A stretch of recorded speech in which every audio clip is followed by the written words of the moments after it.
What's up, y'all? So now that the season is only one more game left in the season, I kind of want to recap who the most disappointing teams in the college football were this season.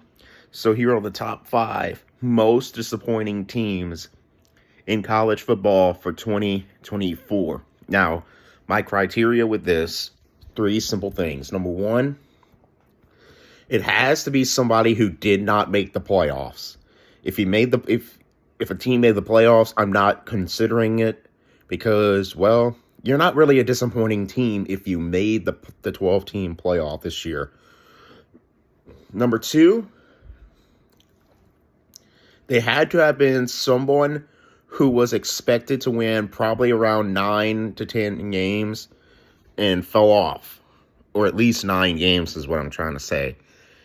And lastly, number 3, the drop off from where they were expected to be to where they actually finished is significant. Like, for example, if you were expected to win 10 games but you won 9 games, that's not significant.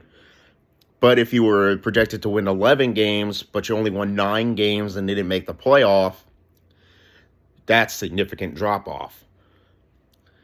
So that's my key things is didn't make the playoffs, was expected to win at least 9 games, and significantly underperformed their expectations.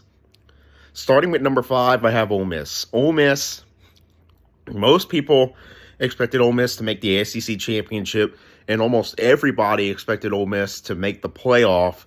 Instead, they lose 3 games. They lost to Kentucky, they lost to LSU, who barely missed making the list, and they lost to Florida. They lost to 3 teams who did rather underwhelming. The best team they lost to was LSU. After they were expected to go to the SEC title game, after they were expected to make the playoffs, just kind of an underwhelming season for Lane Kiffin. Let's see if he's able to, because for some reason, it seems like they'll have their best season followed by an underperforming season. Their best season followed by an underperforming season has been the MO under Lane Kiffin. We'll see if that trend continues or if Lane Kiffin's really reached his peak and he's going to fall off from here on out. But at number 5, I had Ole Miss. At number 4, I have Alabama. I cut Alabama a little bit of slack because with the fact that they lost almost 50 players and replacing the greatest coach of all time, they obviously had some massive growing pains to go through. However, the reason why they still made the top 5 lists is because of the 2 losses that most kept them out the playoffs. You have the loss to Vanderbilt and the loss to Oklahoma. No amount of losing players or replacing your greatest coach is an excuse for a team like Bama to lose to those 2 teams. And the primary reason is because the board tried to have Jalen Milroe basically be Michael Penix 2.0, which isn't going to work. Now, we'll see as time goes on. I have confidence that the board's going to learn from his mistakes and is truly going to play to what the strengths of the quarterbacks are, rather than trying to use his old system from the Pac-12, which the SEC's offenses are clearly a lot different from what the old Pac-12 used to be. Pac-12 was always pass-heavy. SEC's always been run-heavy. But because of the 2 unranked losses, forcing them to miss the playoff, and the fact that they lost into another unranked team in the bowl game, that's why I pegged Bama into the 4th slot for most disappointing team. At number 3, speaking of unranked teams that Bama lost to, number 3 is Michigan. Now, how can Michigan be more disappointing than Alabama, even though Michigan beat Alabama? 2 things. Number 1, they had a worse record when most people thought they were probably going to win 9 games. They only won 7 games in the regular season. And 2, it's simple. Michigan was the national champion last year. I get that Michigan did lose a lot of talent. I get that Michigan also had to replace Jim Harbaugh with Jerome Moore, but there was a few games that I feel like Michigan should have won it, but instead they lost it to the dumb stuff like Washington. So that's why I put Michigan down at number 3, because they were the national champion last year and they fell to an 8-win season. That usually indicates a disappointing team. Now, the first 3 teams we covered were disappointing but still had good seasons. The last 2, not so much. At number 2, I put Oklahoma State.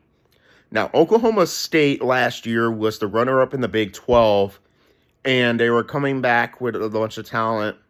Most people, myself included, thought Oklahoma State was going to win the Big 12. I had Oklahoma State going 11-1, but instead, Oklahoma State fell off a cliff. They only won 3 games. They went 3-9. There was even debate if they were going to fire Mike Gundy. Ultimately, they chose to keep Mike Gundy, but I'm pretty sure he's going to be on the hot seat in 2025. That's a big downfall, too, to go from being expected to win the Big 12 to only winning 3 games. That's a very disappointing season, and that's why I put Oklahoma State as the second most disappointing team in the entirety of football. Number 1, you probably know what direction I'm going here with this one. Number 1 is Florida State. Florida State last year, 13-0, but because of the injury to Jordan Travis and the fact that they weren't the same after Jordan Travis's injury, they leave him out the playoffs. You thought Florida State was going to come out with a hunger they'd never seen before.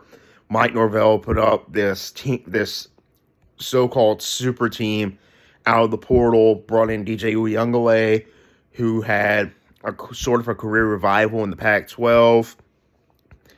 And basically from the word go, Florida State fell apart. They lost their first game to Georgia Tech, then to Boston College, got blown out in a lot of games they never should have. You know your team is disappointing when you rush the field following a win over an FCS opponent. But when Florida State got that second win and they beat Charleston Southern, who's an FCS team, their only other win coming against the worst ACC team ever, the Cal Bears. It was a disappointing season in every sense of the word for Florida State. To go from 13-0 last year to 2-10 this year with everything.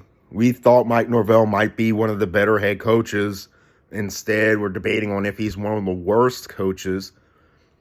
That's why I have Florida State being ranked as the number 1 most disappointing team in college football. Now, I am going to do a video for the flip side, which is the teams that most overperformed expectations.